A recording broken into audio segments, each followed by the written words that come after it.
When you look at the history of human inquiry, whether it's the development of the scientific method or like complex diagnostic medicine, the ultimate goal has almost always been to eliminate ambiguity. Right. We want clear answers. Exactly. We build these theoretical frameworks to map the universe. We create diagnostic criteria for psychological states. And, we rely on mathematical models for things like fluid dynamics. Because it's satisfying, right? Taking a chaotic reality and synthesizing it into a clean theory. It is incredibly satisfying. Right. But here is the paradox that Adi Shankaracharya highlights when we examine human consciousness. You can master the theoretical physics of fluid dynamics. You can memorize every equation about buoyancy. But if you get thrown into the ocean... Right. The second you are thrown into the ocean, all that declarative knowledge is functionally useless if you haven't fundamentally embodied the mechanics of swimming. Yeah, the map is definitely not the territory. And the menu is not the meal. That friction between theoretical understanding and lived experiential reality is the exact crucible we're entering today. Which is such an exciting place to be. It really is. So welcome to this deep dive into Chapter 7 of the Bhagavad Gita, known as Jnana Vijnana Yoga. We are moving past just accumulating philosophical data. We are looking at the actual mechanics of structural cognitive transformation. Exactly. And for those of you navigating these ancient frameworks alongside us, we encourage you to subscribe to Simplified Awakening, like this deep dive, and drop your own analyses in the comments as we unpack them. We really do read them all. We do. So we're analyzing this specific chapter through the highly rigorous lens of Adi Shankaracharya's commentary today. And we're doing that because Chapter 7 marks a pretty severe pivot in the text. Yeah, severe is the right word. It's a huge shift. Right. I mean, the first 6 chapters were heavily grounded in karma yoga. Right, the mechanics of action and duty. Operating within the social and physical world, basically. Yeah. But now, the text abandons the external world almost entirely. It drops it to dissect the ontological architecture of reality itself. Okay, so that pivot from the external to the internal, it feels jarring, right? It is jarring, but it's philosophically necessary. I mean, the text spent 6 chapters establishing how to act without being bound by the psychological residue of your actions. Right, the karma. Exactly. But action alone cannot yield ultimate liberation in this Advaita Vedanta framework. Wait, really? Action isn't enough? No, because action can purify the mind, but only knowledge can remove ignorance. But, and this is key, Shankaracharya is extraordinarily careful here to define what kind of knowledge actually works. Okay, let's unpack this. He draws a line between 2 specific terms, right? Yes. He draws an uncompromising line between Jnana and Vijnana. Jnana and Vijnana. Right. Jnana, in this specific textual context, refers to scriptural erudition. So like reading the text. Yes, the intellectual apprehension of reality. You can read the Upanishads, you can debate non-duality all day, you can logically deduce that the individual self and the ultimate reality are one. But that's not enough. No. Shankaracharya views the intellect alone as a limiting adjunct. It's a processor of dualities. So intellectual knowledge is basically incomplete. Exactly. It's a necessary prerequisite, sure, but it must alchemize into Vijnana. And Vijnana is the experiential side. Yes.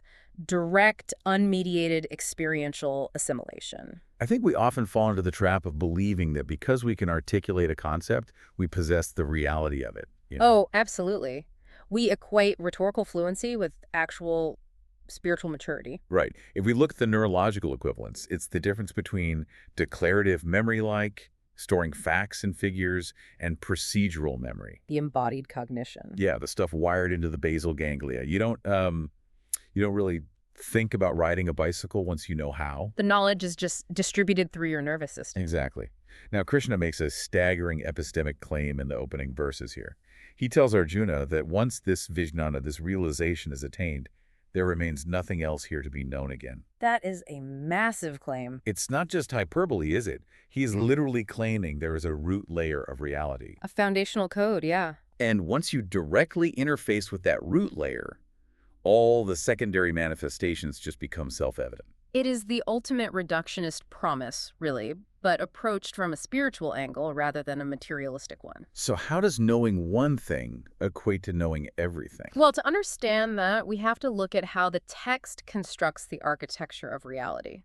Krishna introduces the concept of Prakriti. which we can loosely translate as nature, Yeah. or the material matrix. Right, but he divides it into two distinct ontological categories. You have the Apara Prakriti, which is the lower nature, and the Para Prakriti, the higher nature. Okay, let's start with the lower nature. What is that? The lower nature is the empirical universe, and it's categorized eightfold: earth, water, fire, air, space, mind, intellect, and ego. Okay, wait, hold on. This categorization is exactly where the ancient Vedic model radically diverges from our standard Western Cartesian dualism. Yes, the Descartes split. Right, because Descartes trained us to think of reality as divided between physical matter and the mind or spirit. We assume the mind and the ego are fundamentally different from a rock. Exactly. We think of the mind as the ghost in the machine. But Shankaracharya and the Gita explicitly dump the mind, the intellect, and the ego into the exact same bucket as dirt and water. They define the cognitive apparatus not as spirit, but as subtle matter. That is a wild epistemological distinction. It really changes everything. In this framework, thoughts have a subtle mass. The intellect operates via mechanical laws of cause and effect, just like regular physics. So my ego isn't even me. No, the ego, or ahamkara, the I maker, is not your true self. It's a structural boundary. A cognitive construct. Yes, made of subtle material, designed to separate this from that so you can navigate the empirical world. It's just an instrument. So if you mistakenly identify your true self with your mind, you are basically confusing the telescope for the astronomer. That is a perfect way to put it, because all of these 8 elements, from dense earth to the subtle intellect, are completely inert. They have no intrinsic consciousness of their own. None. Zero. Which necessitates the introduction of the Para-Prakriti, the higher nature. Because if the mind is just a subtle machine, something has to be powering it. Exactly. And the text describes this higher nature as the Jiva Bhuta, the very life principle. The pure observing consciousness. Yes. It permeates and animates the inert machinery of the lower nature. So you have a universe consisting of this complex, insentient material matrix on one side. And a singular non-dual consciousness illuminating it on the other. And the text unifies them with one of the most compelling metaphors, I think, in all of Eastern philosophy. Krishna states, all this is strung on me like pearls on a string. The Sutra Atman metaphor, the thread and the pearls. It is so vital to analyze the mechanics of this metaphor, not just the imagery. Right. It's not just poetry. Let's break it down. Think about a pearl necklace. When you look at it, what do you actually see? You just see the pearls. Right. You see the pearls. They're differentiated. They have shape, size, color, location. They represent the multiplicity of the empirical world, the planets, the organisms, the thoughts, the egos. But the string passing through the exact center of every single pearl is invisible. You can't see it at all. Yet without the string, there is no necklace. There is only a chaotic scatter of disconnected spheres. The divine reality is both the material cause and the efficient cause of the universe. It's the substance the pearls are formed from and the syntax holding them together. But here's where it gets really interesting. And honestly, this presents a massive ontological problem for me. Okay, let's hear the pushback. If the ultimate reality is this perfect, singular string holding everything in absolute unity, Right. and if my true nature is the conscious observer, not this material ego, then what is causing all the friction? That is the million-dollar question. Because I look out at the world and I see political tribalism, I see ecological disaster, I feel psychological anxiety, I see a deep, profound separation everywhere. You don't see the unity. Not at all. If unity is the structural baseline of the cosmos, experiencing fragmentation shouldn't just be difficult, it should impossible.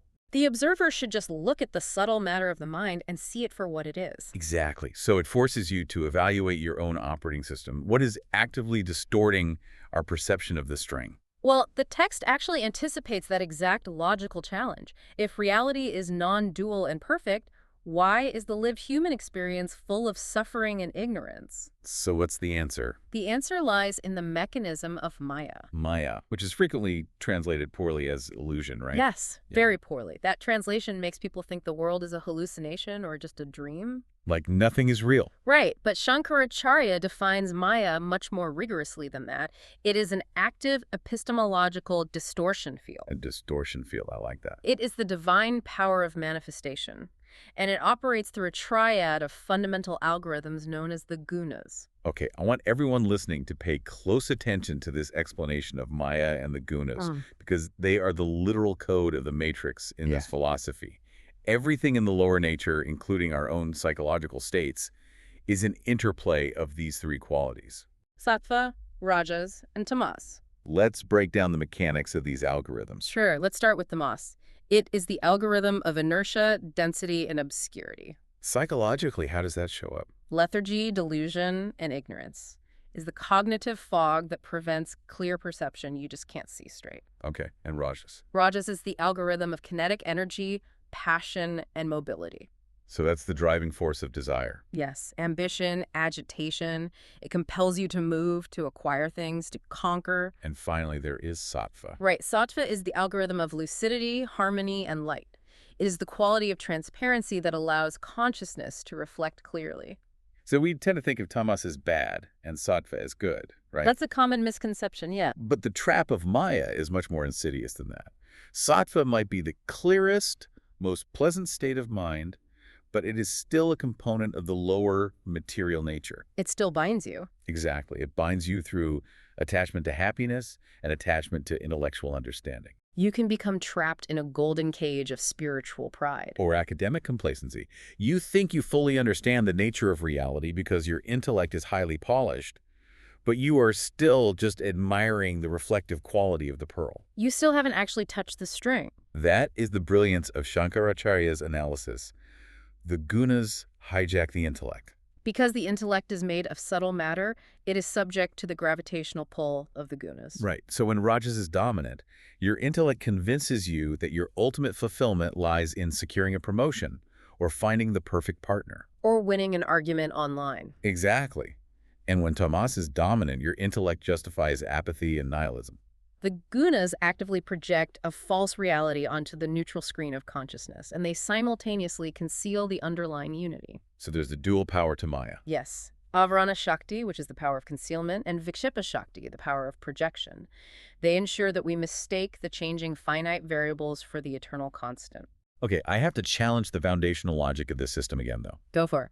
If we accept this premise, we are saying that the supreme reality deliberately engineered a universe where our primary tools for navigating it, our mind and our intellect, are constructed out of these binding gunas. Yes. The text itself calls this Maya divine and admits it is incredibly difficult to cross over. It does say that, yes. How is this not a malicious design flaw? Well, I mean, it's as if a programmer wrote an operating system designed entirely to gaslight the user, locking us in a funhouse mirror of endless karmic cycles, and then blamed the user for not being able to see through the distortion.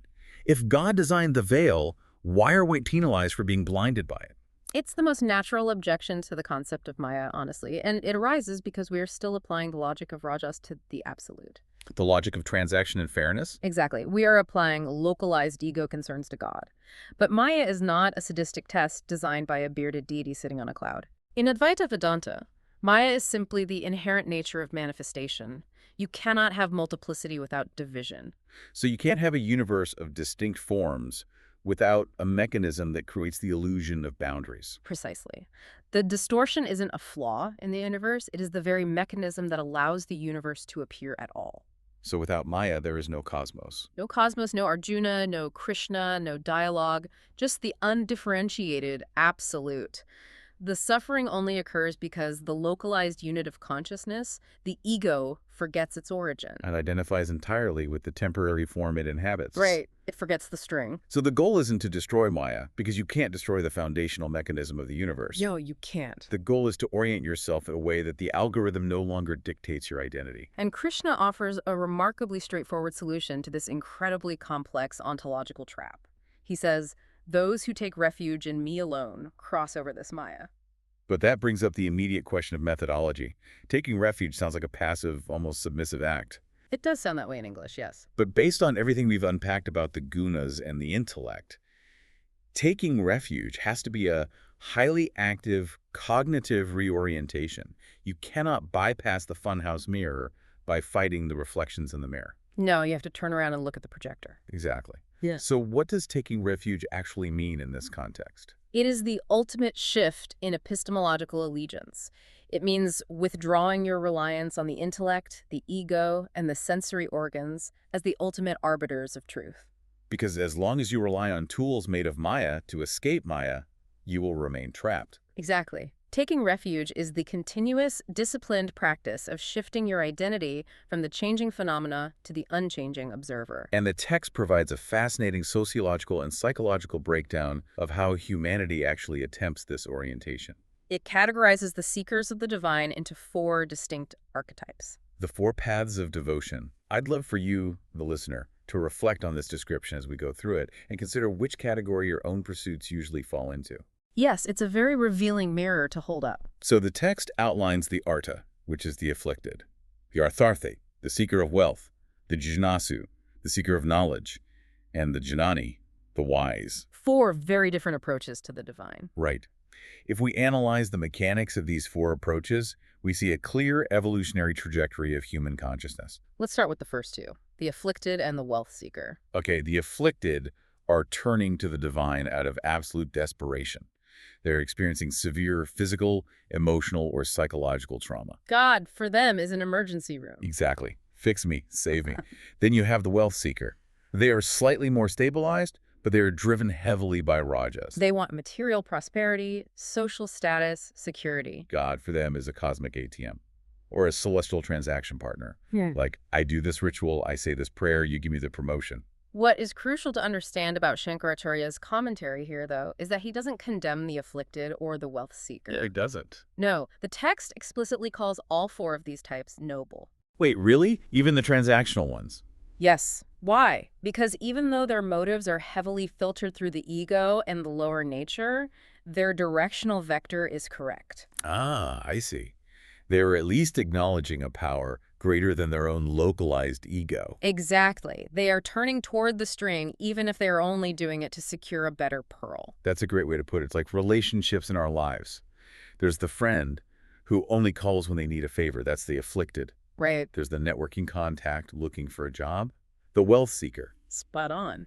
But the transactional nature of that relationship fundamentally limits the realization. Because as long as you're asking God for something, you are maintaining a rigid subject-object duality. There is me over here lacking something and God over there possessing it. It reinforces the very illusion of separation that Maya thrives on. Which brings us to the 3rd category, the jnasu, the seeker of knowledge. Yeah. This is a massive leap from the first 2. A very big leap. This person isn't asking for money or relief from a headache. Right, like the acquaintance who just wants to pick your brain. They are driven by philosophical wonder. They want to understand the nature of reality. They're operating heavily in sattva guna. Lucidity and inquiry. But the knowledge seeker is still highly evolved, yet trapped in a subtle duality. How so? They are treating the divine reality as an object of intellectual pursuit. They want to conceptualize it, categorize it, and understand it. Ah, right. But you cannot make the ultimate subject an object of cognition. Exactly. You can't look at the observer. Which is why the text elevates the 4th category, the Jnani, the wise, above all others. Krishna says, of these, the wise man, ever steadfast and devoted to the one, excels. And this raises an important question. Why does the Jnani excel? Because the Jnani has completely collapsed the subject-object duality. Yes. They have realized what the text calls Vasudeva is all. They're no longer seeking a transaction, and they aren't trying to solve an intellectual puzzle anymore. They have realized that the consciousness observing the world through their eyes is the exact same consciousness sustaining the universe. Like your true partner, who loves you simply for who you are, with no ulterior motive. The drop of water has realized it is the ocean. There is no longer a worshiper worshiping a deity. There is only the string recognizing itself. So what happens to the devotion at that point? Shankaracharya points out that the wise person becomes the very self of the divine. Krishna says, I am very dear to the wise man, and he is dear to me. But Shankaracharya clarifies that this isn't a relationship of mutual affection between 2 separate entities. Right? No, it is the joy of absolute identity. Yeah. The friction of existence is eliminated because there is no other to fear, desire, or manipulate. If becoming the wise devotee, that state of non-dual realization, is the ultimate optimization of human consciousness. Yeah. It brings us face to face with a rather grim statistical reality in the text. It does. The text states, at the end of many births, the man of knowledge attains me.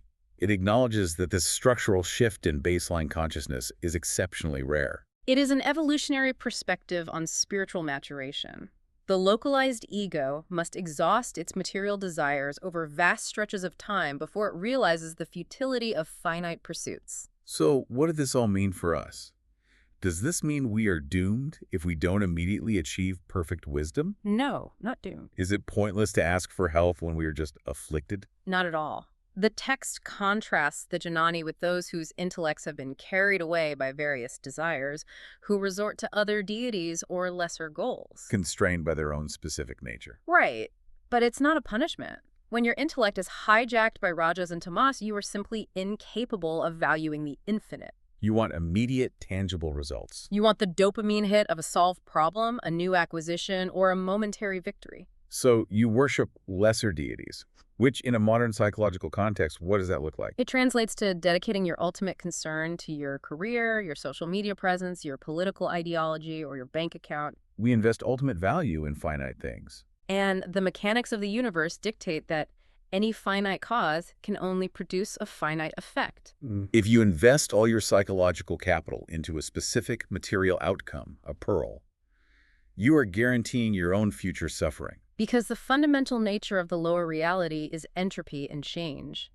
The text warns that the results gained by these men of small intelligence are temporary. It isn't a punishment from God. It's simply the law of physics applied to the psyche. Exactly. You cannot derive permanent security from a system characterized by perpetual decay. Yet we do it all the time. We construct an entire architecture of identity around a specific job title or a relationship or a political narrative. We worship at the altar of these constructs. And when they inevitably shift or collapse, we experience a total existential crisis. Yeah. We completely miss the eternal reality behind the shifting variables. We reduce the infinite potential of consciousness to a vending machine. A vending machine. Yeah, think about it. We feed it the coins of our specific localized anxieties, and we expect a customized, finite outcome to drop into the tray. That is a perfect analogy.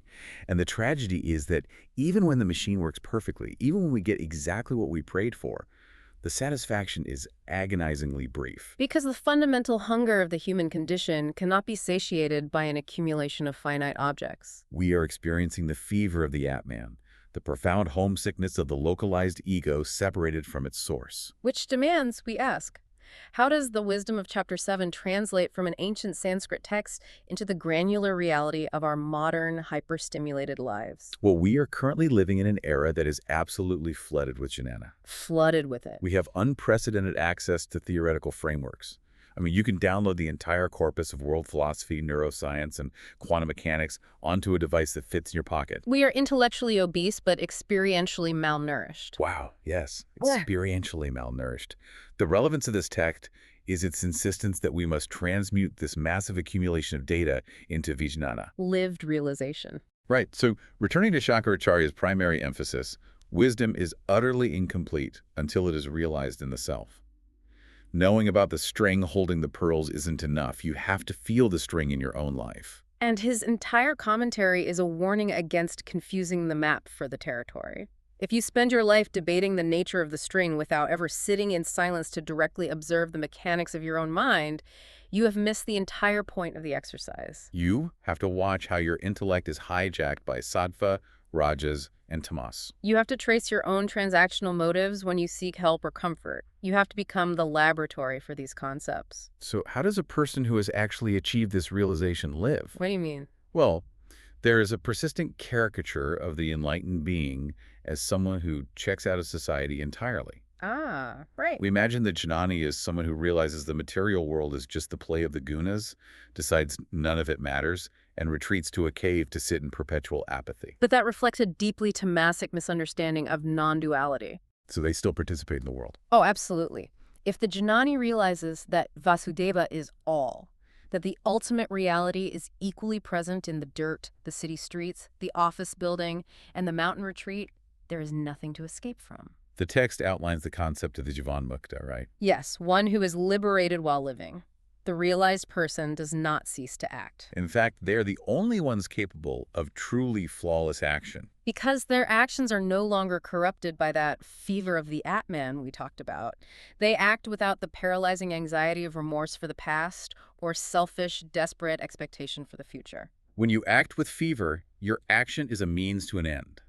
You are acting from a place of perceived lack, trying to manipulate the world to fill a void inside yourself. But when the Jnani acts, the action is an expression of fullness. It is autotelic. The doing of the thing is its own reward. Exactly. They might be performing the exact same physical motions as the person next to them. They might be building a company, raising a family, organizing a community. But the internal operating system has undergone a complete paradigm shift. The person operating under Maya is frantically trying to secure their own ego's survival against a hostile universe. And the realized person. The realized person is engaging in a spontaneous, joyful participation in the divine play, entirely resting on the underlying string. They have pierced the veil of Maya, not by physically leaving the universe, but by seeing completely through it to the reality that sustains it. They have achieved the total integration of Jnana and Vijnana. The theoretical knowledge of unity has become the unshakable foundation of their moment-to-moment experience. Yes, exactly. Well, this has been a deeply dense and structural journey through Chapter 7. It really has. To synthesize the vast architecture we've explored today into its most potent foundational principle for you listening, true wisdom is not just knowing, but realizing God as the self. It is the radical shift from merely reading the blueprint to actually inhabiting the structure. We want to thank you for navigating these complex currents with us. And again, we invite you to subscribe to Simplified Awakening, like this deep dive, and share your own reflections in the comments. We really want to know where you find yourself on the spectrum of the four devotees. Are your actions driven by the fever of the ego, or are you catching glimpses of that underlying string? Let us know. And prepare yourself for our next deep dive, where we will be unpacking Chapter 8, Akshara Brahma Yoga. The stakes are going to increase exponentially. The text will reveal how this steadfast wisdom, this Vijnana, equips a person to maintain their orientation toward the ultimate reality, even at the most destabilizing, chaotic moment imaginable. The exact moment of biological death. It is the ultimate pressure test of everything we have discussed today. But before we sign off, we want to leave you with a final concept to deconstruct on your own time. Something to mull over. Right. It builds directly on the mechanics of the Gunas and our desperate pursuit of finite results. The text demonstrates that every worldly desire we passionately chase is, at its core, just a tiny, fragmented, distorted reflection of the ultimate reality. We are chasing the gleam on the pearls, desperately hoping it will provide permanent light. So consider this. If every ambition, every craving, and every anxiety you experience is just your consciousness tracking scattered reflections in a funhouse mirror, what would actually happen to your psychological baseline if, for just one day, you stopped chasing the reflections, stood entirely still, and attempted to look directly into the glass of the mirror itself?